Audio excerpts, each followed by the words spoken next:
rocking a Damier Louis bucket. Bitch on the plane with 50 P's in her luggage. The bezel on the 41mm flooded. With the drama I love it. I know how to mask and glove it. Focus on that.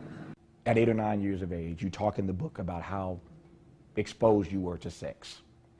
You saw it. There were adults who should not have been, but were coming on to you even when you were a child. What did that do to you to be exposed to sex at that early age? Well, like anything else when you're a child, whatever you're taught, it goes with you. From how to eat cereal with a spoon and a bowl with milk, to walking, because you're a child. We're talking 8, 7. Those, to me, now that I have kids, are the time where you're wide open and you're going to learn the curse words that you hear, and every now and then you're going to say them. You might even pick up a cigarette here and there, and you may try to light it and burn yourself for the first time. If there's a gun in the house, you might pick up a gun if they leave it around, or you looking and they don't even realize you looking and seeing where they put it at. When you're a child, you don't really know. You only see, and you learn, and you try to figure it out. It enhances your curiosity. It enhances your, before it's time. You're not supposed to be curious about a gun right now and how it works, because you're not supposed to see it now. You're not supposed to be curious about sex, because you're not supposed to see sex right now. You're supposed to be curious about the bowl, the spoon, the cereal, the milk. I'm not going to throw any of my people, my family, under a bus, but I feel I owe my fans at least enough for them to have an understanding of what I went through. And yes, I was molested when I was from 7 on to maybe 13, 14 or something like that, by people in my family. So, you know,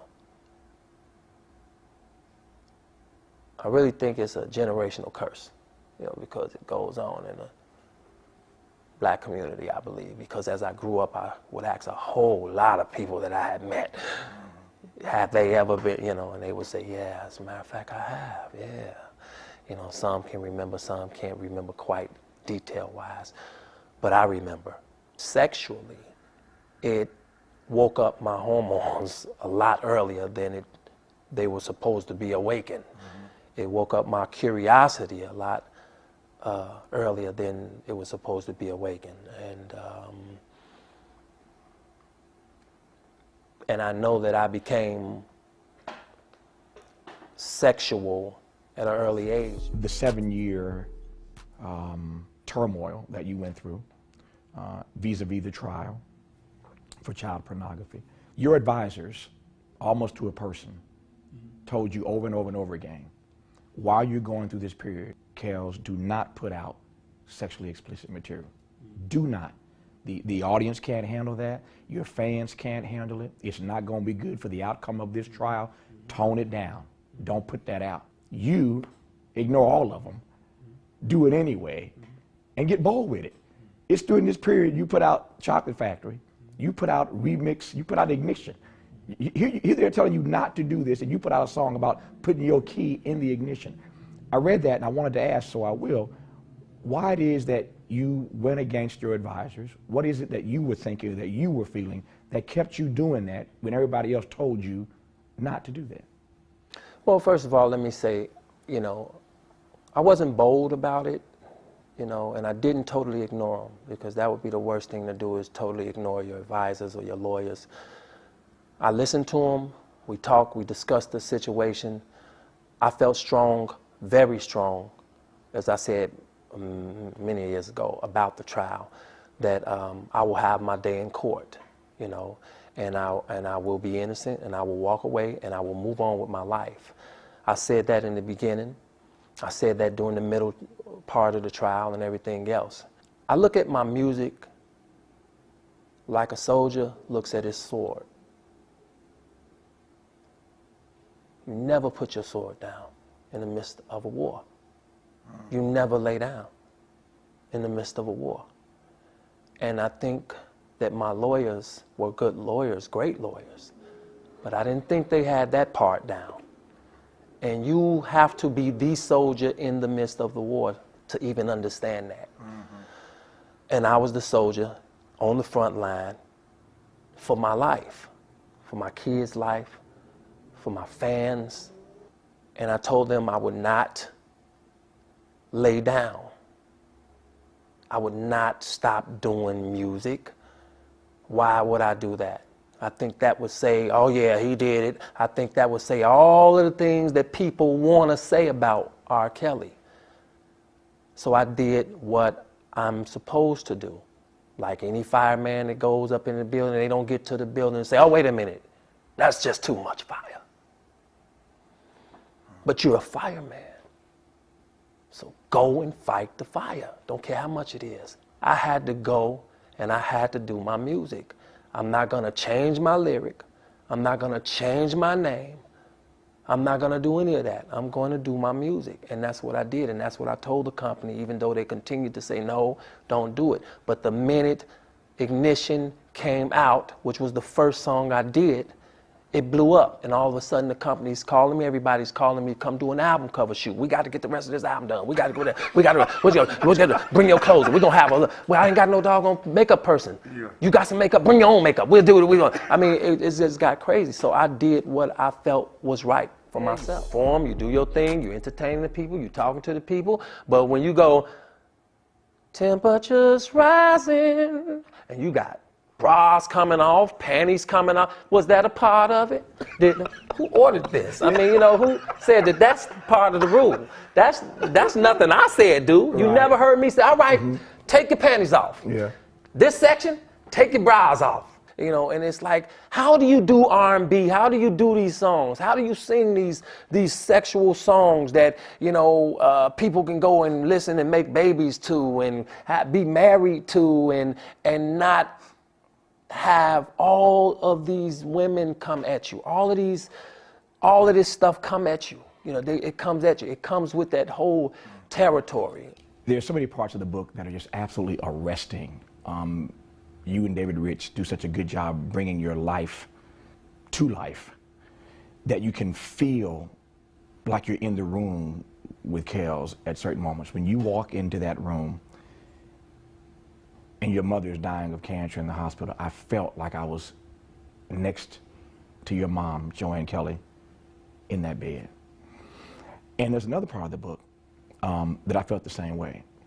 The way you describe what it felt like when Michael Jackson walked into the chocolate factory to do You Are Not Alone.